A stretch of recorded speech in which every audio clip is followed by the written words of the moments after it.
Watch the tapes.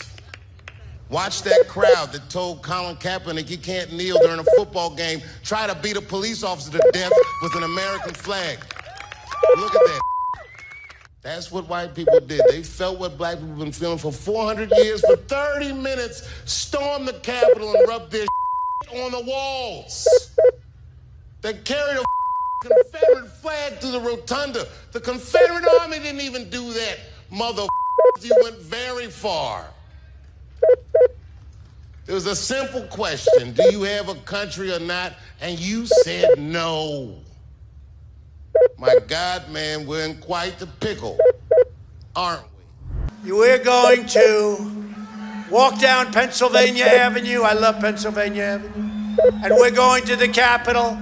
We're going to try and give them the kind of pride and boldness that they need to take back our country. On January 6th, hundreds of Trump supporters stormed the Capitol complex. The insurrection was the worst breach of Capitol security since the War of 1812.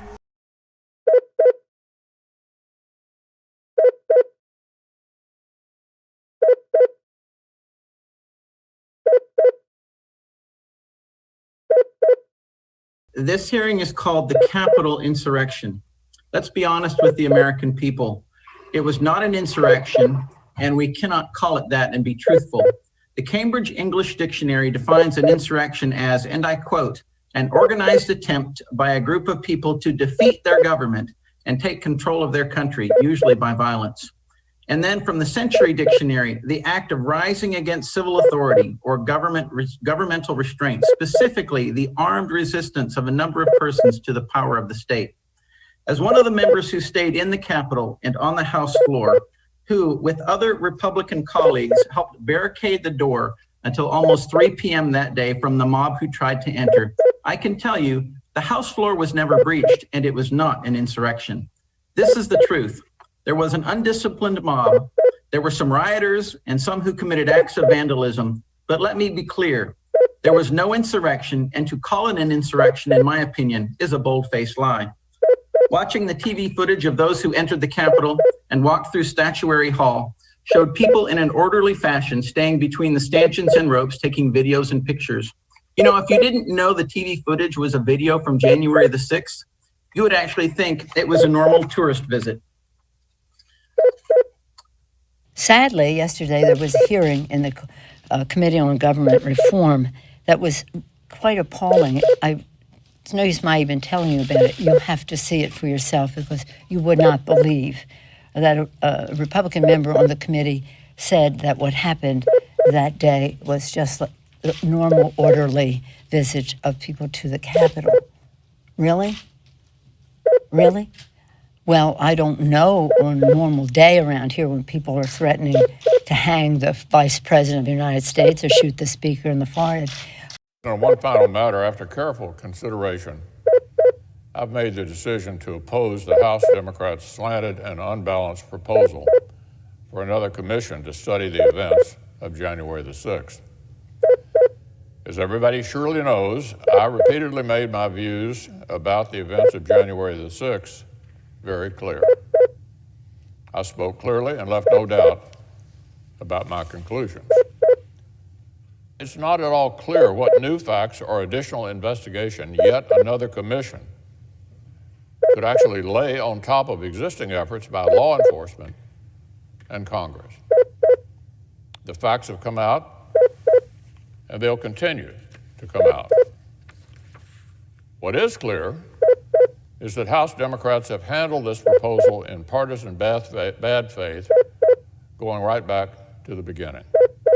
I've been an outspoken critic about all of the episodes of political violence that our nation has seen over the past year. I support the strong existing investigations and justice for any American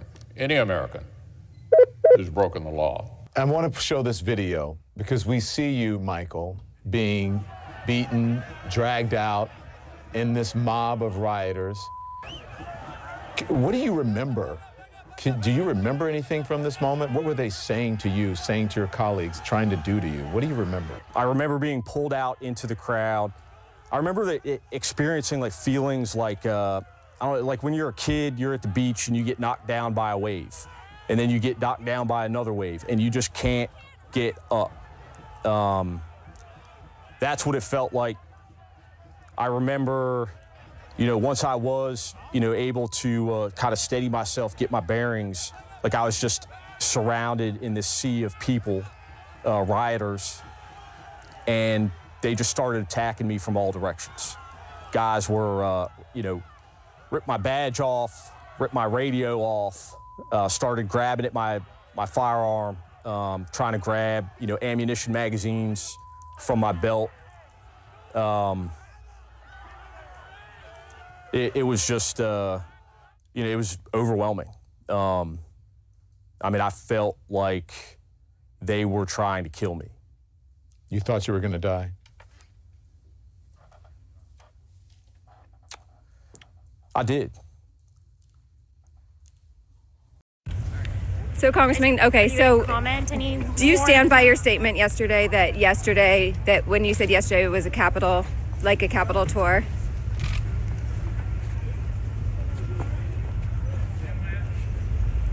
Do you stand by those statements? Do you regret saying that? Five people died, including police officers, and you're here today honoring police officers. If you're honest in your statement. What's wrong about it when that's what you said? Think about what you just said. You didn't take what I said in context at all. So can you explain to us? Explain to us. You go listen to what I said, okay? We did. So do you believe that January 6th was an insurrection?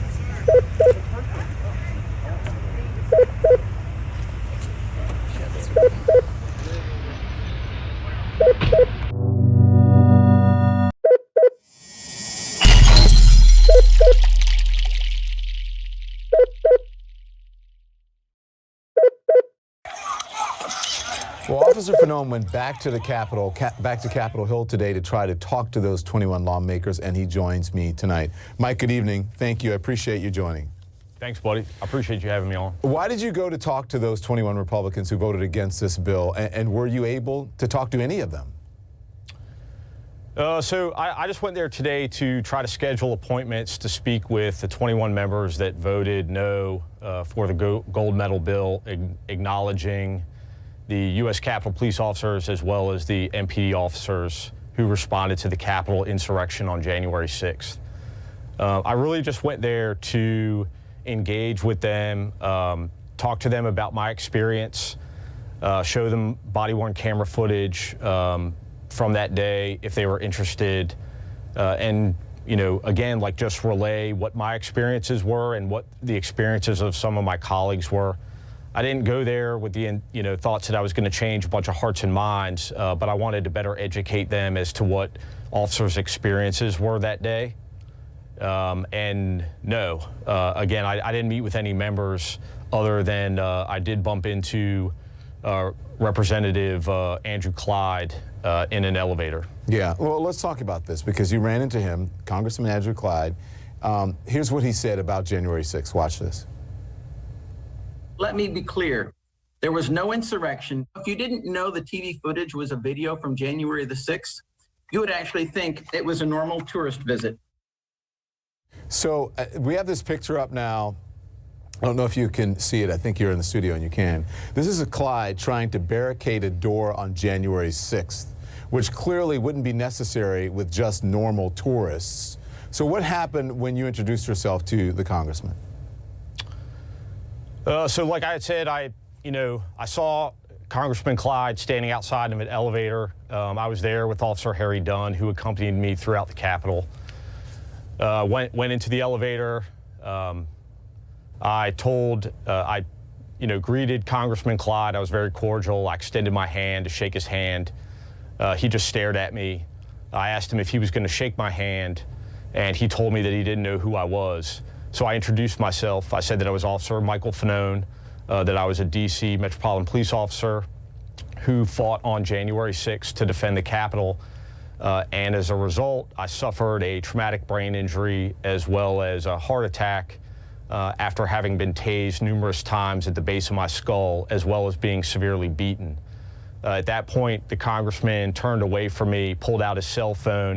It looked like he was attempting to pull up like an audio recording app on his phone, and again, like never acknowledged me at any point. As soon as the elevator doors opened, he ran as quickly as he could, like a coward. Like a coward. Didn't Correct. shake your hand. Absolutely not. What do you think of that? You know, obviously, like, I took that particular interaction like very personally, but I also took it as a representation of Andrew Clyde giving the middle finger to myself and every other member of the Metropolitan Police Department and U.S. Capitol Police that responded that day. We reached out to Clyde's office for comment, but we haven't heard back. And you said that he seemed to be, again, fumbling with his phone, trying to record you, right?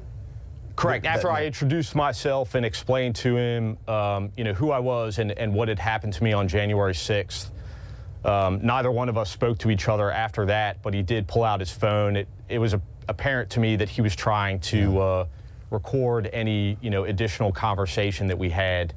But, you know, I felt compelled to confront him specifically because of the comments that he had made.